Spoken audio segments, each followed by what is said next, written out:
ইসলাম mission, কুরআনী সুন্নি, জমিয়তুল মুসলিমিন, Hezbollah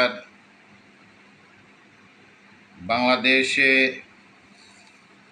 বসবাসরত বিভাগীয় মুবাল্লিগ, জেলা মুবাল্লিগ, থানা মুবাল্লিগ, ইউনিয়ন মুবাল্লিগ এবং গ্রাম মুবাল্লিগ পর্যন্ত সকলের শুভ দৃষ্টি আকর্ষণপূর্বক জানাচ্ছি যে প্রত্যেক বছরের ন্যায়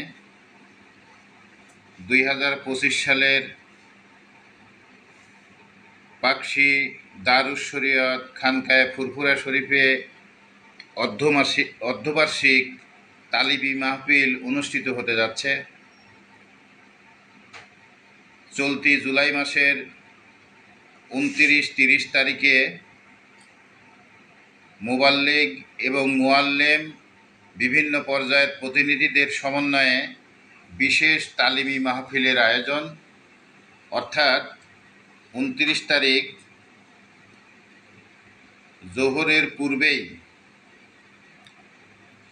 সকল মুবাল্লিগ এবং প্রতিনিধিগণকে পাকশী খানকা শরীফে উপস্থিত হয়ে রেজিস্ট্রেশন পূর্বক তালিমি মাহফিলে যোগদান করার জন্য বিশেষভাবে অনুরোধ জানাচ্ছি।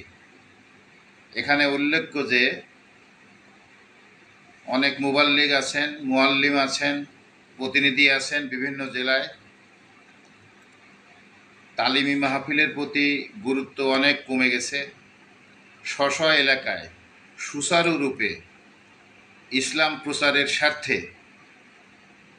জামানার মুজাদ্দিদ সিদ্দিকিয়া বিশ্ব ইসলাম মিশন, কুরআন সুন্নি, জমিয়তুল মুসলিমিন, যে হিজবুল্লাহ, এই সংগঠনটা সারা দেশে ইসলামের প্রচার কেন্দ্র হিসাবে, প্রাণ কেন্দ্র হিসাবে প্রচারিত হচ্ছে। এই প্রচারণার ধারাবাহিকতায় যিনি সিদ্দিকিয়া বিশ্ব ইসলাম মিশন, কুরআন সুন্নি, জমিয়তুল মুসলিমিন, হিজবুল্লাহ সংগঠনটি প্রতিষ্ঠিত করেছিলেন, ফুরফুরার বড় হুজুর নামে খ্যাত সুলতানুল আরিফিন মরহুম মাগফুর পীর হজরত মাওলানা আব্দুল হাই সিদ্দিকী রহমতুল্লাহ আলাই। তার পরবর্তীতে তার স্থলাভিষিক্ত হয়ে গদ্দিনশীন পীর হিসাবে মরহুম মাগফুর হজরত মাওলানা আবুল আনসার মোহাম্মদ আব্দুল কাহার সিদ্দিকী রহমতুল্লাহ আলাই